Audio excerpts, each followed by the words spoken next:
Hey everyone, so this was a bit of a surprise video. I got challenged by Skynet Gen to do a top 10 movies that I like that everyone hates. I'll leave the link down below for his channel because he actually did this first and challenged me. And at the end of my video, I'll be challenging a fellow YouTuber, so stay tuned for that. But anyways, top 10 movies that I like that everyone hates. So here are the rules. So this isn't based on critical acclaim, such as critics, such as myself. This is based off of audience ratings on Rotten Tomatoes. And each movie, I will also say the rating on Rotten Tomatoes for audiences. Again, keep in mind, you are going to see some movies on here that will have like a 75% on Rotten Tomatoes with the critics. But then with audiences, it'll be like 30%.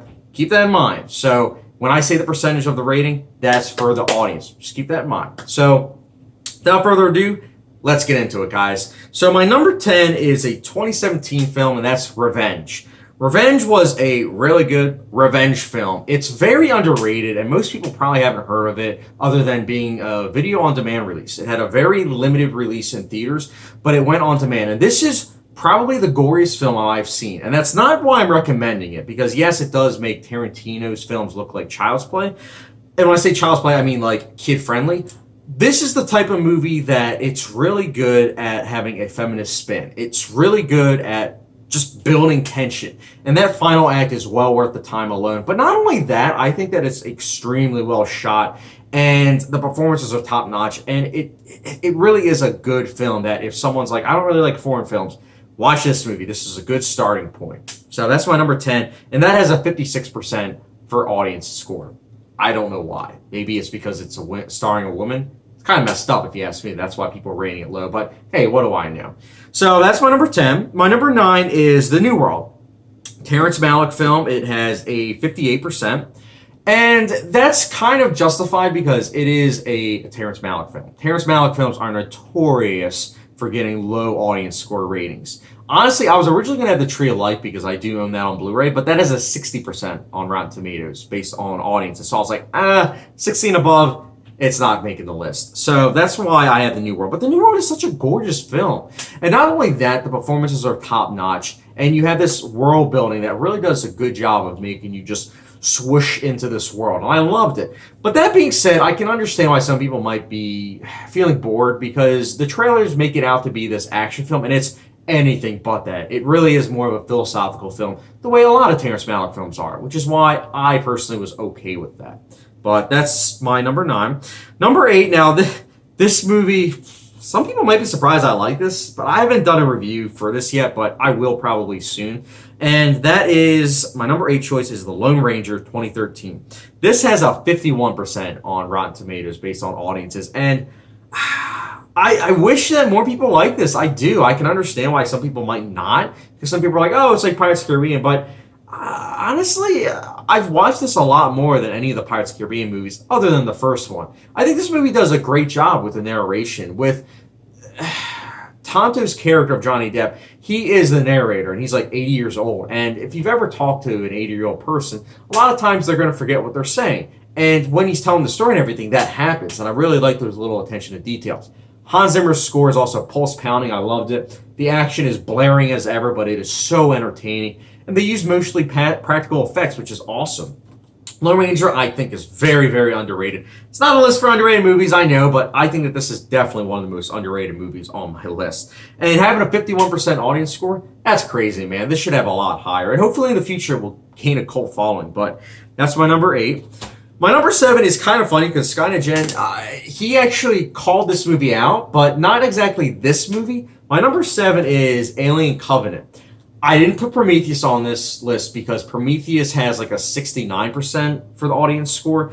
However, Alien Covenant has a 55%. So audiences really didn't care for this. As you can tell, I own it on 4K. I really dug this movie. I didn't like it upon first viewing, but upon second and third viewing, I realized that this is essentially a Frankenstein movie. And I'm not going to spoil anything, but this is really, really a good story about Frankenstein. You know, yeah, some of the characters are stupid at what they do, but I mean, at the same time, Ridley Scott is easily trying to tell us as an audience that humans are kind of stupid. I mean, if you watch any of his movies, that is pretty much the message of all of them, as well as that he's a big fan of robots. I mean, Blade Runner, Alien Covenant, Prometheus. He's trying to tell us something, I think. And I think Alien Covenant also has one of the most devastating endings. Like, it really does leave very, very little hope. It's a very bleak ending, especially when you actually process and think about it.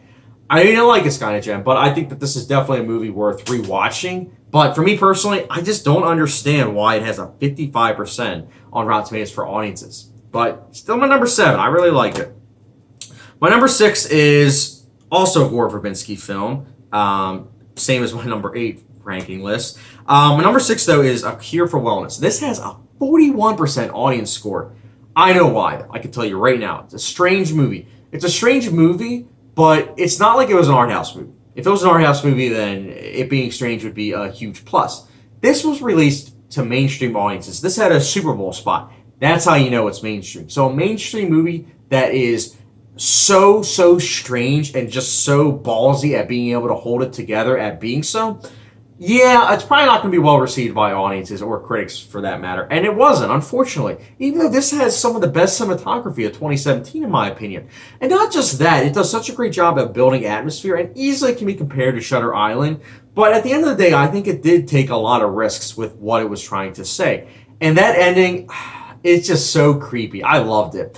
I don't understand the 41%, at least in terms of why people are that harsh with it, other than mainstream audiences probably picked up on it and they easily just put on IMDb 1 out of 10, 1 out of 10. Did that on Rotten Tomatoes as well. And it's a shame because, talk about underrated. This is up there with The Lone Ranger, another Gore Verbinski film that is just, it's outlandishly underrated. It's unfortunate. That's why it's my number 6. My number 5, though, actually it is the same rating with audiences, 41%. And that is, my number 5 is Noah, 2014. Again, this is another one of those movies, much in the same way as Alien Covenant. I didn't like it the first time. I really didn't. It was only until the second time that I watched it that I fully appreciated it. And I really got to feel Darren Aronofsky's flow with how he was telling everything. How this is, yes, a biblical film, but it's doing its own twist. And any film that combines creationism, evolutionism, and the Big Bang Theory in one scene, splicing all together, it's mind-blowing, man. You don't even realize it at first, but when it hits and you realize what it's doing, it's like, holy cow. And that's not the only great scene. There's a lot of blockbuster action that really works. The characters you do care about, and you really do feel for Noah and all that he's going through. Again, it's one of those movies, critics loved it, but audiences really hated it. And I can understand why, because agnostics probably hated it for the fact that, you know, it wasn't fully 100% realistic. And then Christians and other people of that matter probably didn't like it because, frankly, it wasn't that accurate to the Bible. It was its own twist. And I liked that. That's why I personally like it. I liked that it took risks with what it was doing. Unfortunately, it wasn't able to please anyone, but it looks like myself. But that's my number 5. My number 4 is, honestly, when I looked this up, my number 4, I was honestly surprised. And honestly, it wasn't for Skynet Jet. I wouldn't have realized this. But when he had this in his video, I was like, oh my goodness. And I looked it up on Rotten Tomatoes. It's crazy. King Kong, everyone. That's my number 4. King Kong has a 50% from audiences on Rotten Tomatoes. Why? This is the best creature film I've ever seen. There are so many creature films that I watch and I am just so annoyed by because it is essentially creature porn. That is what it is. There's a lot of action. You really don't care for the characters at all. And it's just mind-blowing CGI that gets boring after a while and tedious. As the movie usually progresses, it gets more and more lifeless. King Kong, on the other hand, it's a 3-hour movie. You really get to care about the characters, even the side characters like Lumpy. You really care about them and all that they're going through. So that way, when the action actually goes down, and trust me, there is some really good creature action in this movie, when it actually happens, you care about them. I mean, for crying out loud, the bug pit scene, oh my goodness, not only is it hard to watch, but with what happens to the characters, you really care about what's going on. It's a very emotional film. And that's why at 50%, I really don't understand why people didn't like it. Again, it's one for the critics that I actually agree with, because critics, they gave it 3 Oscars, and I think it's like an 80% on Rotten Tomatoes. Definitely a great movie in my opinion, which is why I own it on Blu-ray. My number 3, my next 3 are movies that, again, I can understand why audiences don't like it because it's not really made for mainstream audiences, but at the same time, given the talent in this movie, you can understand why someone watched it or watched it for the wrong reason.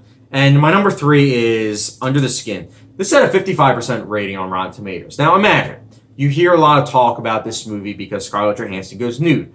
I'm not saying that's why I watched it. And I'm being honest, that's not the reason why I watched it. I watched it because it was an A24 movie. And I loved it. I loved it because this is Scarlett Johansson giving it her all.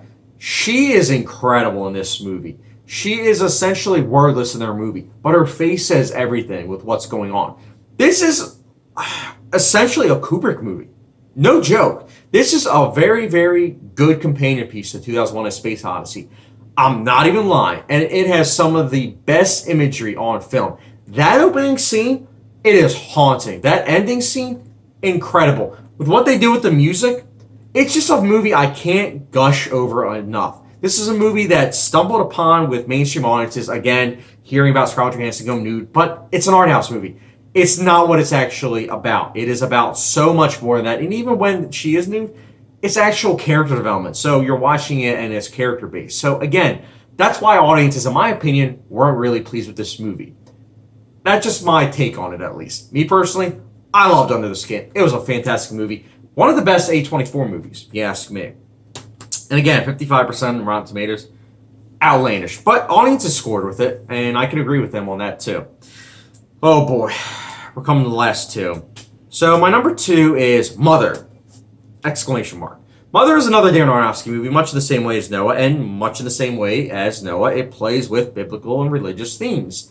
And I think because of that, as well as just how ballsy it is, which, if you've been noticing on my list, all these movies, in my opinion, are ballsy. They take risks. And Mother is no exception. Mother, in fact, has a final act that is just jaw-dropping. Everything that it tries to do, in my opinion, it accomplishes with ease. And it's incredible. And also how the first scene and the last scene just, it's the same ending and beginning.